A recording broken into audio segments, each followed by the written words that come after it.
To enter system coding, ensure the boiler control is powered on.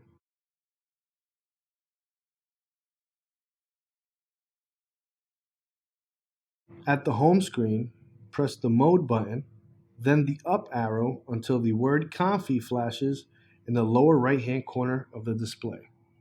Next, press OK. P0 will be displayed on the boiler control. Press the up arrow until you reach P12 and press OK. You have now entered system coding.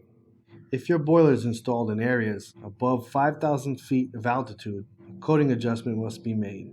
Once in boiler coding, using the up or down arrows, access address 3.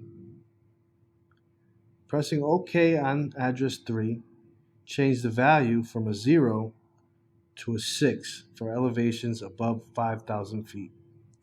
Save the change with OK.